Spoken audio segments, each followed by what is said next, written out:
જે પાંચમી હતી ને એને સળગતા, કેમ કે પુરુષનું શરીર તાકાતવાન હોય ને, પાંચમી એ બળબળતા અંગાળા ધુંધુકારીના મોઢામાં નાખી અને ધુંધુકારીને મોતને ઘાટ ઉતાર્યો છે. આ બધી ઘટના ધુંધુકારીએ પોતાના ભાઈને કહી કે મેં એટલા પાપ કર્યા છે ને, તું આવા 100 શ્રાદ્ધ કરને ગયાજીમાં, તોય મને મોક્ષ નહીં મળે કે માટે હું દુઃખી છું, મને મોક્ષ અપાવો.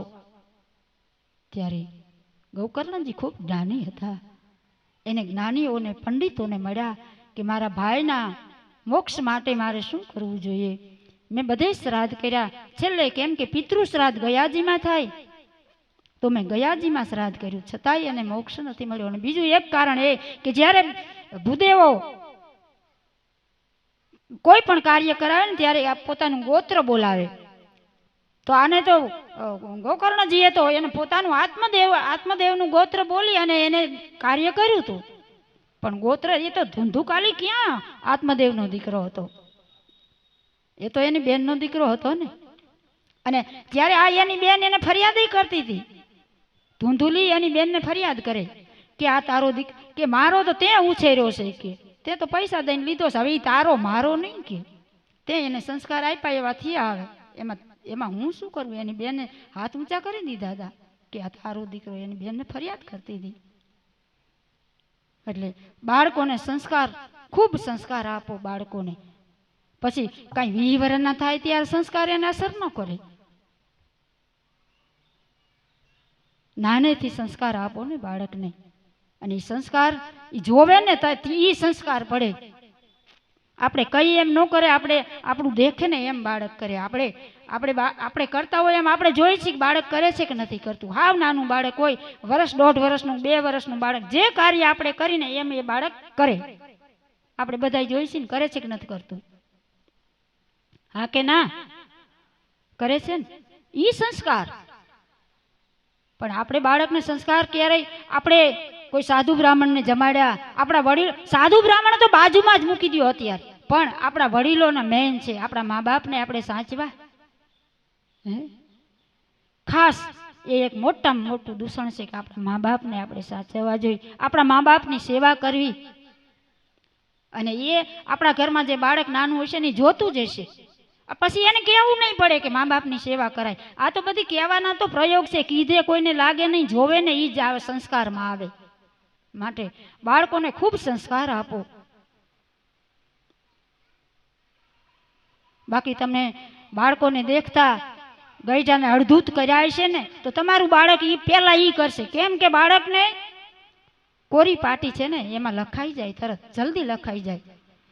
અને બાળપણનું જે સિંચન હશે ને, ઈ સિંચન થવાનું. એને 20 વર્ષે તમે શિખામણ દો ને, 20 વર્ષનો થાય ત્યારે કે અમે તો આપણા બાપા હાજર ન હોય, પછી એમ કહે અમે તો આપણા બાપાને કેવા હાંચવાતા, આપણી માને કેવા હાંચવાતા. પણ એ નાનો હતો ને, તમે આમ કાંખમાં તેડીને ફરતા ને, માને આમ ચાની રકાબી દેવા જાતા ને, તમે બોલતા ને કે લ્યો હજી હમણાં જ પીધી હતી, એ ઓલું કાંખમાં બેઠું હોય ને સાંભળતું હોય, ઈ એના કાનમાં ઉતરે. લ્યો ગુડાવ એવા શબ્દ આપણે બોલીને, એ ઓલું કાંખમાં બેઠું હોય ને એ સાંભળ્યું હોય ને એ ઉતરે. પછી 20 વર્ષે એને શિખામણ દેવા જાય ને કે અમે આવી સેવા કરી હતી, એ ન ઉતરે. આ ઓલું જે કાંખમાં બેઠું હોય ને એ ઉતરે. માટે બાળકને ખૂબ એને કહેવાની કાંઈ જરૂર નથી, એ દેખે ને ત્યાં સારા કાર્ય કરવાના. ક્યારેય પણ ઘરમાં, જો ઘર છે ને તો બધું થાય. આ પહેલી વાર ઘરની અંદર ઝઘડો થાય ને, બોલાચાલી થાય, વાસણ ફેરવીને ખખડા વિના રીએ જ નહીં. કોઈ એમ કે જરાય ન ખખડે હો, તો એ કામ કરતા કેટલી વાર લાગે. ખખડા વિનાનું રીએ જ નહીં, વાસણ ફેરવું હોય ને. એમ પરિવારમાં ભેરા રહેતા હોય ને તો એવું થયા કરે, પ્રશ્ન ઉઠે જ. પણ ક્યારેય પણ બાળકને સાંભળતા ઘરમાં કજિયો ન થવો જોઈએ. તમારા પતિદેવને કાંઈ કહેવું હોય ને વહુ દીકરા વિશે, તો બાળક ન હોય ને ત્યાં કહી દેવાનું. અને એ શાંતિથી ભાઈ આવી રીતે ઘરમાં હાલે છે, જરાક ધ્યાન દેજો. બાકી બાળકને સાંભળતા તમે હોય થોડું ને કેટલું કહો, એ બેઠું સાંભળતું હોય, તમને હા કે ના નાખીએ એ તમને કાંઈ જવાબ ના આપે. પણ તમે જે બોલો છો ને, તમારું જે વર્તન છે ને, બાળકમાં જરૂર ઉતરવાનું છે. માટે બાળકને દેખતા ઘરમાં ગમે ત્યારે કજિયો કંકાસ હોય ને તો બાળક બહાર જાય ને પછી એને શાંતિથી કહો. અને આપણો સ્વભાવ છે ક્યારેક ક્યારેક એવું હોય તો શાંતિ ન પણ રહી શકે, પણ બાળકને દેખતા કે એને સાંભળતા તમે એની અસર જરૂર બાળક ઉપર પડશે. માટે કેમ કે કથા તો ભાગવતમાં તમે વાંચશો બધું છે, પણ આ બધું છે ને આ ક્યાંય લખેલું નથી. આ બધું આપણા જીવનને છે. તમે વેદ વાંચો ને, વેદમાં કેવી રીતે જીવવું, કેવું જીવવું વેદમાં લખેલું છે બધું. માતા પિતા હારે કેવું વર્તન કરવું, મિત્ર સાથે કેવું વર્તન કરવું, બેન હારે કેવું વર્તન કરવું, નણંદ સાથે કેવું વર્તન કરવું, ભાભી સાથે કેવું વર્તન કરવું, પાડોશી સાથે કેવું વર્તન કરવું, શત્રુ સાથે કેવું વર્તન કરવું.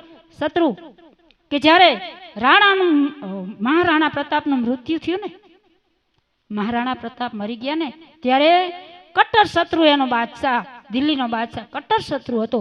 અને એના દીકરા સલીમનો જન્મદિવસ હતો.